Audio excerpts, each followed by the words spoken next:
ಕನ್ನಡ ಶಿಷ್ಟ ಸಾಹಿತ್ಯದಲ್ಲಿ ಮಹಿಳೆಯ ಸ್ಥಾನಮಾನ ಹೇಗೆ ಬದಲಾಗುತ್ತಾ ಬಂತು ಎಂಬುದನ್ನು ಈ 6 ಹಂತಗಳಲ್ಲಿ ನೆನಪಿಟ್ಟುಕೋ.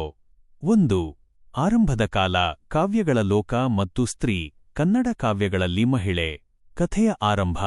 ಹಳೆಯ ಕಾಲದಲ್ಲಿ ಮನುಸ್ಮೃತಿ ಅಥವಾ ಪಾಶ್ಚಾತ್ಯ ಚಿಂತಕರು ಸೇಂಟ್ ಪಾಲ್ ಹೆಣ್ಣಿಗೆ ಸ್ವಾತಂತ್ರ್ಯ ಇರಬಾರದು ಅಥವಾ ನರಕಕ್ಕೆ ಕಾರಣವೇ ಹೆಣ್ಣು ಎಂದು ಕಟ್ಟಿಹಾಕಿದ್ದರು.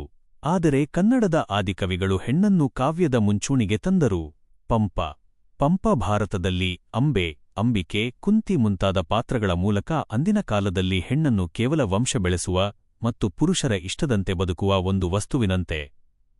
ಉದಾಹರಣೆಗೆ, ನಿಯೋಗ ಪದ್ಧತಿ, ಸ್ವಯಂವರ ನೋಡಲಾಗುತ್ತಿತ್ತು ಎಂಬುದನ್ನು ತೋರಿಸಿಕೊಡುತ್ತಾನೆ. ಆದರೆ ರನ್ನನ ಗದಾಯುದ್ಧಕ್ಕೆ ಬರುವಾಗ ಕಥೆ ಬದಲಾಗುತ್ತದೆ. ಇಲ್ಲಿ ದ್ರೌಪದಿ ಅಸಹಾಯಕಳಲ್ಲ, ರೋಷದ ಹೆಣ್ಣು ಸಿಂಹಿಣಿ. ದುರ್ಯೋಧನನ ತೊಡೆ ಮುರಿದು ಸೇಡು ತೀರಿಸಿಕೊಳ್ಳುವವರೆಗೂ ಅವಳು ಮುಡಿ, ಕೂದಲು ಕಟ್ಟುವುದಿಲ್ಲ. ಇಲ್ಲಿ ಹೆಣ್ಣು ಸ್ವಾಭಿಮಾನ ಮತ್ತು ಪ್ರತಿಭಟನೆಯ ಪ್ರತೀಕ. 2. ಕ್ರಾಂತಿಯ ಕಾಲ, ವಚನ ಚಳುವಳಿ, ವಚನಕಾರರ ದೃಷ್ಟಿಯಲ್ಲಿ ಮಹಿಳೆ. ಕಥೆಯ ಟ್ವಿಸ್ಟ್. 12ನೇ ಶತಮಾನದಲ್ಲಿ ಕನ್ನಡ ಸಾಹಿತ್ಯದಲ್ಲಿ ಒಂದು ದೊಡ್ಡ ಕ್ರಾಂತಿಯಾಯಿತು. ವಚನಕಾರರು ಲಿಂಗಭೇದವನ್ನು ಅಳಿಸಿ, ನಡುವೆ ಸುಳಿವ ಆತ್ಮ ಹೆಣ್ಣೂ ಅಲ್ಲ, ಗಂಡೂ ಅಲ್ಲ ಎಂದು ಸಾರಿದರು. ಈ ಕಾಲದಲ್ಲಿ ಕೇವಲ ಪುರುಷರಲ್ಲ, ಅಕ್ಕಮಹಾದೇವಿ, ಸೂಳೆ ಸಂಕವ್ವ, ಆಯ್ದಕ್ಕಿ, ಲಕ್ಕಮ್ಮ ಮುಂತಾದ ಮಹಿಳೆಯರು ಸ್ವತಃ ವಚನಗಳನ್ನು ಬರೆದು ಚಳುವಳಿಯ ಶಕ್ತಿಯಾದರು. ಹೆಣ್ಣನ್ನು ಮಾಯೆ ಅಥವಾ ರಕ್ಕಸಿ ಎನ್ನುತ್ತಿದ್ದ ಸಮಾಜಕ್ಕೆ ಹೆಣ್ಣು ಆದಿದೇವತೆ ಮತ್ತು ಸೃಷ್ಟಿಯ ಸಂಕೇತ ಎಂದು ತೋರಿಸಿಕೊಟ್ಟರು. ಅಕ್ಕಮಹಾದೇವಿ ಲೌಕಿಕ ಗಂಡಂದಿರ ಅಹಂಕಾರವನ್ನು ಮೆಟ್ಟಿ ನಿಂತು ಚೆನ್ನಮಲ್ಲಿಕಾರ್ಜುನನ್ನೇ ಒಲಿಸಿಕೊಂಡಳು. 3. ಭಕ್ತಿಯ ಮಾರ್ಗ, ಹರಿದಾಸ ಸಾಹಿತ್ಯ, ಹರಿದಾಸರ ದೃಷ್ಟಿಯಲ್ಲಿ ಮಹಿಳೆ. ಕಥೆಯ ಮುಂದಿನ ಭಾಗ, 15ನೇ ಶತಮಾನದ ದಾಸ ಸಾಹಿತ್ಯದಲ್ಲಿ ಹೆಣ್ಣನ್ನು ಭಕ್ತಿ ಮತ್ತು ಸಂಸಾರವನ್ನು ತೂಗಿಸುವ ಶಕ್ತಿಯಾಗಿ ನೋಡಲಾಯಿತು. ಉದಾಹರಣೆಗೆ, ಪುರಂದರದಾಸರು ಎಲ್ಲವನ್ನೂ ತೊರೆದು ಕೈಯಲ್ಲಿ ದಂಡಿಗೆ, ತಂಬೂರಿ ಹಿಡಿದು ದಾಸರಾಗಲು ಅವರ ಪತ್ನಿ ಸರಸ್ವತಿಬಾಯಿಯೇ ಕಾರಣ. ಇಲ್ಲಿ ಹೆಣ್ಣನ್ನು ಅಧ್ಯಾತ್ಮದ ಹಾದಿಗೆ ಪ್ರೇರಣೆ ನೀಡುವ ಸಾಥಿಯಾಗಿ ಬಿಂಬಿಸಲಾಗಿದೆ. 4. ಹೊಸ ಸುವರ್ಣಯುಗ, ನವೋದಯ ಕಾಲ, ನವೋದಯದ ಸಂದರ್ಭದಲ್ಲಿ ಮಹಿಳೆ. ಕಥೆಯಲ್ಲಿ ಆಧುನಿಕತೆ, ಇಂಗ್ಲಿಷ್ ಸಾಹಿತ್ಯದ ಪ್ರಭಾವದಿಂದ ಶುರುವಾದ ನವೋದಯ ಕಾಲದಲ್ಲಿ ಹೆಣ್ಣನ್ನು ಅತ್ಯಂತ ಗೌರವದಿಂದ, ಪ್ರೀತಿಯಿಂದ ಮತ್ತು ಆದರ್ಶ ಗೃಹಿಣಿಯಾಗಿ ಚಿತ್ರಿಸಲಾಯಿತು. ಕುವೆಂಪು, ರಾಮಾಯಣ ದರ್ಶನಂ ಕೃತಿಯಲ್ಲಿ ಸೀತೆಯ ಪಾವಿತ್ರ್ಯತೆ ಮತ್ತು ಅವಳ ನೋವನ್ನು ಕುವೆಂಪು ಹೊಸ ದೃಷ್ಟಿಕೋನದಲ್ಲಿ ನೋಡುತ್ತಾರೆ. ಅವರ ಕಾನೂರು ಹೆಗ್ಗಡತಿ ಯಂತಹ ಕಾದಂಬರಿಗಳಲ್ಲಿ ಮಲೆನಾಡಿನ ಹೆಣ್ಣು ಮಕ್ಕಳ ನೈಜ ಚಿತ್ರಣವಿದೆ. ಕೆ.ಎಸ್. ನರಸಿಂಹಸ್ವಾಮಿ ಇವರನ್ನು ದಾಂಪತ್ಯದ ಕವಿ ಎನ್ನಲಾಗುತ್ತದೆ. ಮೈಸೂರು ಮಲ್ಲಿಗೆಯಲ್ಲಿ ಮಧ್ಯಮ ವರ್ಗದ ಗಂಡ ಹೆಂಡತಿಯ ಮಧುರವಾದ ಪ್ರೀತಿ ಮತ್ತು ವಿರಹದ ನೋವನ್ನು ಅದ್ಭುತವಾಗಿ ವರ್ಣಿಸಿದ್ದಾರೆ. ಶಿವರಾಮ ಕಾರಂತ ಇವರ ಮೂಕಜ್ಜಿ ಪಾತ್ರವು ಸಾಂಪ್ರದಾಯಿಕ ಚೌಕಟ್ಟಿನಲ್ಲೇ ಬದುಕಿದರೂ ದೇವರ ಮತ್ತು ಸೃಷ್ಟಿಯ ಬಗ್ಗೆ ಅಪಾರ ವೈಚಾರಿಕ ಜ್ಞಾನ ಹೊಂದಿರುವ ಹೆಣ್ಣಿನ ಸಂಕೇತವಾಗಿದೆ.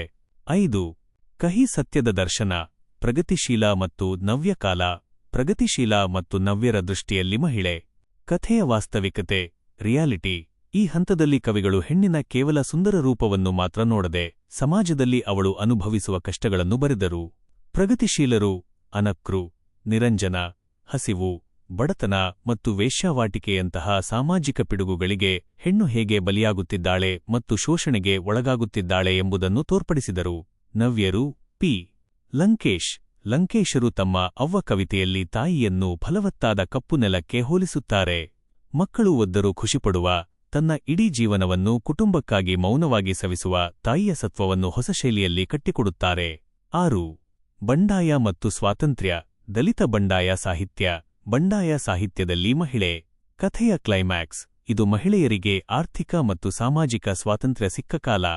ಇಲ್ಲಿ ಪುರುಷರು ಮಹಿಳೆಯರ ಬಗ್ಗೆ ಬರೆಯುವುದಕ್ಕಿಂತ ಮಹಿಳೆಯರೇ ತಮಗಾಗುವ ಅನ್ಯಾಯದ ವಿರುದ್ಧ ಸ್ವತಃ ಲೇಖನಿ ಹಿಡಿದು ಧ್ವನಿ ಎತ್ತಿದರು.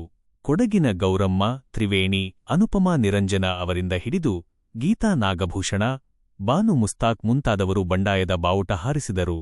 ಗೀತಾ ನಾಗಭೂಷಣ ಅವರ ಬದುಕು, ಕಾದಂಬರಿಗೆ ಕೇಂದ್ರ ಸಾಹಿತ್ಯ ಅಕಾಡೆಮಿ ಪ್ರಶಸ್ತಿ ಸಿಕ್ಕಿತು.